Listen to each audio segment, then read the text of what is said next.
Imagine standing atop the pinnacle of bodybuilding success, only to find yourself grappling with the harsh realities of homelessness. Today, we delve into the lives of three such individuals whose journeys from fame to hardship show us the dark side of bodybuilding. Denise Rutkowski, The Golden Panther's Fall. Well, it is difficult to take your eyes off Denise Rutkowski, but there is more to this very impressive woman than the muscles which have won her numerous awards. Gary Apple explains. She is without a doubt striking and chiseled to the max. So much so that Denise Rutkowski was recently named Ms. USA. And do you think she was excited? Once I got off stage, I'm like, yes, you know. That excitement level is genuine. And Denise loves what she does. Otherwise, there is no way she could spend countless hours pumping iron and redefining her body. 7 to 8 years of just consistency in the gym, not saying, oh, well, I can't do it. In the world of female bodybuilding, few names once carried the gravity of Denise Rutkowski. Born on May 3, 1962 in Reading, Pennsylvania, Denise was a striking mix of athleticism, charisma, and intensity. Her early life was rooted in discipline and physical expression, first through gymnastics, which provided her with balance, poise, and a natural control over her body, and later through bodybuilding, where she would become a titan in a male-dominated sport. Her switch to bodybuilding was sparked during her college years at Texas Christian University. With relentless focus and fierce determination, she sculpted a physique that would soon capture national attention. By 1989, Denise had already claimed victory at the NPC Orange County Classic. That triumph set the stage for a rapid rise, and just a few years later, she would shock the bodybuilding world by placing second at the 1993 Miss Olympia, only one step away from claiming the most prestigious title in women's bodybuilding. At the time, she was being touted as the next big name, with a unique combination of femininity, size, and symmetry. She was poised to dominate the industry and was widely expected to take the Miss Olympia crown the following year. But instead of returning to the stage, Denise vanished. Her abrupt retirement sent shockwaves through the fitness world. What had happened to the Golden Panther? In an unexpected turn, Denise devoted herself fully to religion, leaving the sport behind. She became a traveling evangelist, touring across America with her dog and preaching the gospel. Her passion shifted from the stage to the pulpit, from dumbbells to the Bible. For a while, it seemed Denise had found peace, but beneath the surface, storms were brewing. You know, Denise was definitely a gifted bodybuilder. I think she, unfortunately, like a lot of, bodybuilders, sometimes, people get into bodybuilding because it's like it makes you feel good about yourself type of thing, but there might be something else going on there that they're compensating for. We all have our own compensations, Mine was probably emotional pain from the loss of my mom, Everyone has their own little, thing going on. Evidently, she had mental illness in her makeup. A lot of times mental illness when you're younger isn't quite debilitating or isn't quite as bad, and it's easier to deal with, but then as you get older, a lot of times it gets worse. The years following her departure from bodybuilding were marked by instability and turmoil. Diagnosed with bipolar disorder, Denise's mental health struggles became more pronounced as the years passed. Bipolar disorder is a condition marked by intense mood swings, from manic highs to depressive lows. And without consistent support or treatment, it can lead to erratic and self-destructive behavior. In Denise's case, these swings were made worse by rumored substance abuse, including a history with anabolic steroids and possibly psychedelics. While she never publicly admitted to drug use, her dramatic physical and behavioral changes fueled endless speculation among fans and peers. As the structured lifestyle of bodybuilding faded into memory, Denise's grip on reality seemed to loosen. By the 2000s, she had become a shadow of her former self. She briefly returned to competition in 2001, but it was clear she was no longer the same athlete. Her body had changed, her mindset had shifted, the fire that once drove her had dimmed. Then came the mugshots. In 2012 and again in 2013, Denise was arrested for various offenses, including evading arrest. The woman once celebrated for her strength and grace now appeared gaunt, disoriented, and unkempt in her booking photos. Her physical transformation was stark, the golden hair replaced with a mullet, her chiseled face altered by hormone imbalances and years of hardship. She wore a wispy beard and mustache, an unsettling sign of hormonal chaos, possibly from prolonged anabolic steroid use or untreated medical conditions. To those who had admired her, the images were heartbreaking. Denise was no longer a competitor, a preacher, or even a public figure. She was a woman struggling to survive. Reports indicate that Denise became homeless, living on the streets with her dog. Those who encountered her described a woman who oscillated between kindness and confusion, warmth and paranoia. Her bipolar disorder, combined with her suspected drug history, rendered her vulnerable and volatile. At times she was lucid and articulate, sharing Bible verses and stories from her past. At others, she was incoherent, lost in delusions or fear. Her family eventually stepped in, with her mother Sandra organizing a GoFundMe campaign to help get Denise back on her feet. The fundraiser aimed to provide basic necessities: food, clothing, shelter. Today, Denise's exact whereabouts and condition remain somewhat uncertain. Sightings are rare. Updates are sporadic. On the 15th of January, 2024, a rare update was posted on her fan page. It read, "We had a couple of incidents that caused us to slightly panic about Denise. The first was when we could not locate her for a few days after she decided to move a couple of blocks from where she originally was, and the second incident was the gas explosion in Fort Worth that had happened close to where she was. Luckily, she was unharmed. On a positive note, we were able to convince her to get into a hotel/motel, but we're still trying to find an affordable option for her. We also got her a nice, warm breakfast. Thanks to all of you who donated and continue to support our campaign." Yet, within the community, there remains a quiet hope that the Golden Panther, once the pride of the bodybuilding world, might someday find peace.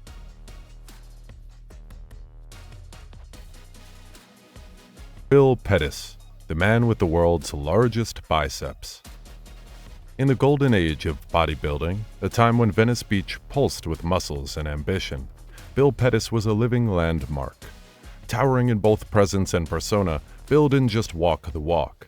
He curled it, flexed it, and breathed it. With biceps measuring an unbelievable 23¼ inches, he earned the unforgettable moniker, the man with the world's largest biceps. Bill's arm development was a sight to behold. Fortunately for us, these phenomenal photos taken outside of Vince's gym tell the story. His bicep was like an immense ball of muscle, but the greater portion of mass on his arms lied in the triceps, which had an incredible sweep. But beneath the layers of sinew and sweat was a man whose destiny never quite aligned with the greatness he was poised to achieve. His life would ultimately become a sobering tale of wasted potential, missed opportunities, and the cruel indifference of fame. Bill's journey into the world of iron began with humble origins. As a young man, he trained with cinder blocks and makeshift weights. Athletic by nature, he initially turned to strength training to improve his performance in baseball and football. But once he discovered bodybuilding, he never looked back. This wasn't just about aesthetics for Bill. It was about identity, pride, and the pursuit of personal greatness. The gym became his sanctuary, iron his confessional. During the 1970s and 80s, Bill Pettis trained shoulder to shoulder with the legends of the golden era. Arnold Schwarzenegger, Lou Ferrigno, and other icons recognized his presence. He wasn't a silent figure on the sidelines. Bill was in the mix, admired for his sheer size and the intensity of his training regimen. His singular obsession was arms. Where others balanced their physiques, Bill zeroed in on his biceps and triceps with monastic discipline, sometimes spending up to 6 hours a day hammering away at them. He didn't just want to be strong, he wanted to be immortalized in muscle. His diet was as legendary as his workouts. Bill was known to consume up to 40 eggs for breakfast, believing in raw, cost-effective protein sources over expensive supplements. In a time when steroid use was rampant, Bill was fiercely natural. He refused to use performance-enhancing drugs, relying instead on hard work and raw nutrition. This made him an outlier, but also a symbol of purity in an increasingly synthetic sport. Despite his immense physical talent, Bill never reached the upper echelon of competitive bodybuilding. He competed in respected shows like Pro Mr. America, 13th place, 1971, Mr. World, 5th in 1972, and Mr. Eastern America, another 5th place finish in 1974. His best showing came in 1975, when he placed 3rd at the IFBB World Pro Championships. Still, he never captured the top titles, Mr. Olympia, Mr. Universe, that would have launched him into stardom. One of the critical reasons was his lack of polish on stage. Bill Grant, a peer and champion himself, once said, "Posing is an art." Pettis, for all his mass and charisma, never mastered that art. He struggled to present his physique in a way that matched his potential, while others perfected their posing routines to maximize aesthetics and symmetry. Bill's stage presence lagged behind. Still, people loved him. He was known as a gentle soul, generous with his time and infectious with his smile. If it was a question of personality, said journalist Jerry Brainham, Bill would have won every contest. His charm was unmatched. Everyone, from local lifters to seasoned veterans, had a story about Bill Pettis and his big arms, bigger heart, and unshakable optimism. But charisma doesn't pay the bills, and Bill never capitalized on his fame. He didn't chase endorsements. He didn't open a gym or launch a supplement brand. He didn't take the Hollywood route, like Arnold, and as the years passed, so did the opportunities. His closest ally in the bodybuilding world was Joe Gold, the founder of the legendary Gold's Gym. Joe often gave Bill free access to the gym, and even let him crash there when things got rough. That kind of generosity kept Bill afloat, especially as his financial situation grew dire. But when Joe Gold died in 2004, the bottom truly fell out of Bill's world. He lost a friend, a mentor, and one of the few people who supported him unconditionally. "I cried for 3 days," Bill said. "He was like my second father." I'll be 67, 27. Back in the day, we had good times back then. We go out together, we drink together, we had good times. We had good times, good times. But I tell the young kids, all be nice to people. Be nice to people. All be nice. With no steady income, no savings, and no plan B, Bill fell into homelessness. He wandered the streets of Los Angeles, his once proud figure now gaunt and weary. His biceps, still impressive, became the remnants of a different life. He was often seen at Venice Beach in posing trunks, still flexing, still performing, as if the stage had never gone dark. Passers-by mistook him for eccentric, but to those who knew him, it was heartbreaking.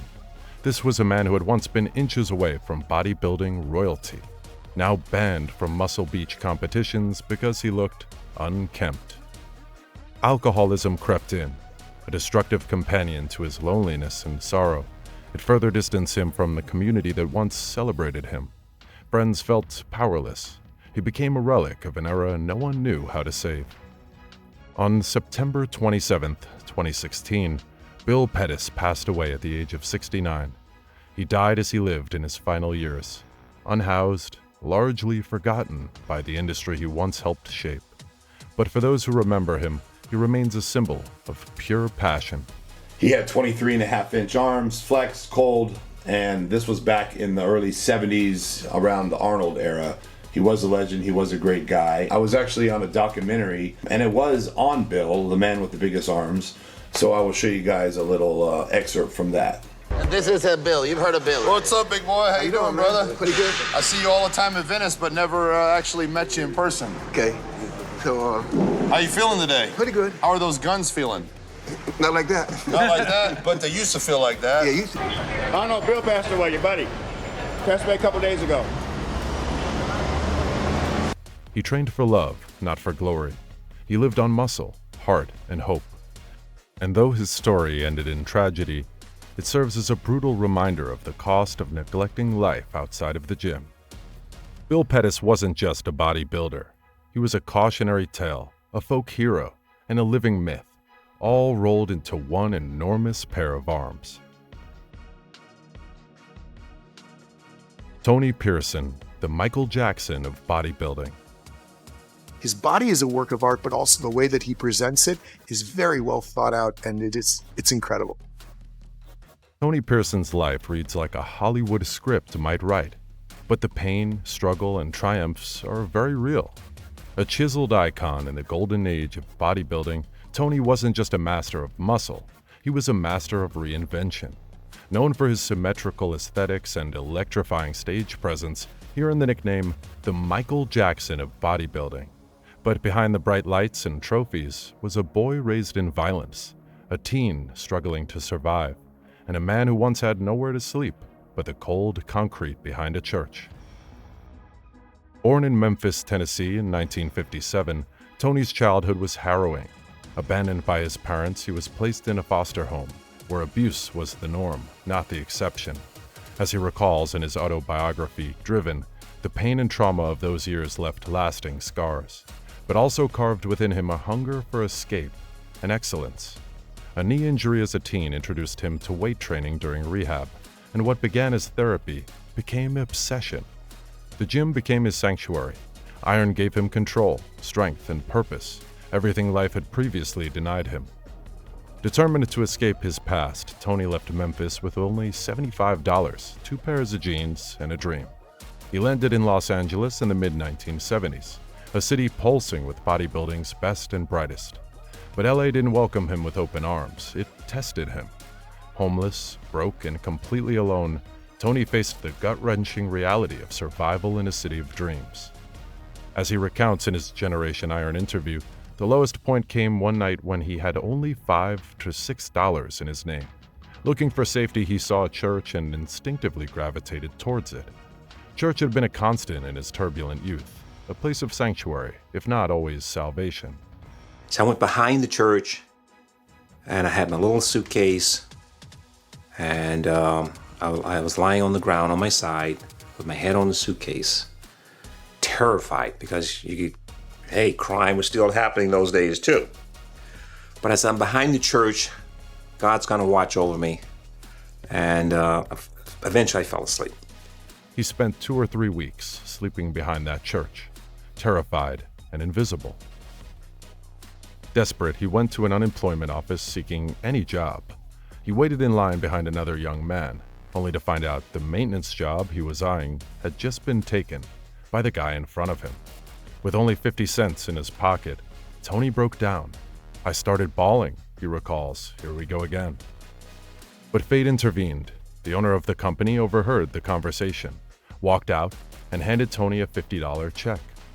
"May God bless you," he said. That act of kindness, Tony insists, saved his life. Not long after, a chance encounter changed everything. Training at Muscle Beach with nothing to his name, Tony caught the eye of none other than Arnold Schwarzenegger. Impressed by his work ethic and raw potential, Arnold took Tony under his wing. That mentorship, along with Tony's relentless drive, propelled him onto the competitive stage. By 1976, Tony won the Mr. Venice Beach competition. 2 years later, he claimed the coveted AAU Mr. America title, one of the youngest ever to do so. More titles followed: NABA Mr. Universe, multiple World Mixed Pairs Championships, and a lasting reputation as one of the sport's most innovative posers. His impact wasn't just athletic, it was cultural. As one of the few African-American athletes to dominate international bodybuilding, Tony helped shatter racial barriers in a sport that was still largely white and Eurocentric. He became a symbol of excellence in class, known as much for his flowing routines as for his aesthetic perfection. But the road wasn't smooth. As he describes in Driven, Tony faced career-altering betrayals, backdoor politics in bodybuilding federations, and years where opportunities dried up and income vanished. At one point, even after achieving global fame, he again found himself homeless. Proof that success in bodybuilding didn't guarantee financial or emotional security. Still, he never gave up. His body, his brand, and his mind remained his tools for survival. Tony's resilience culminated in a stunning late career return. In 2020, at the age of 63, he entered the AAU Mr. Universe Masters division and won. It was a full circle moment, from sleeping behind a church to standing victorious on stage 5 decades later. I'm 58. Wow, it's incredible. And been doing it for 40 years. Yeah. It's a lifestyle. It is a lifestyle. And I train because I love training. I mean, the competing part came in later, but I just love going to the gym every day. So. No, I mean, we're all from the old school of going every day. You had told me something that what I did years back when I started was training each muscle 3 times a week. Yes, and prior to a show, I would do that for beginners or putting on gain size. I wouldn't do it twice a week. For them, I recommend twice a week. For myself, I have the size. I'm just trying to overlap. Yeah. And when I do that, I keep the pump all week. Your chest feels pumped up the whole week. Right. So the first time is like 100%. Second time is about 80% of your max. And then the third workout is more like a cable stuff. Yeah. Just to keep the blood moving. Right. And like off season, I'll train one muscle, each time a week. So, really? Yeah. Do you notice anything from that? I do. I stay cut, but I get smaller. Today, Tony Pearson's legacy is enshrined in bodybuilding history, not just for the titles, but for the example. Driven, My Secret Story is more than a memoir, it's a survival manual. It shows what it means to fight through trauma, loneliness, betrayal, and poverty to forge a life on one's own terms. Tony didn't just lift weights, he lifted himself out of the margins of society. His life reminds us that behind every perfect pose and flexed muscle can be a storm of pain, and that some of the strongest people on earth are fighting battles we never see. If you liked this video, make sure to subscribe for more compelling stories like this.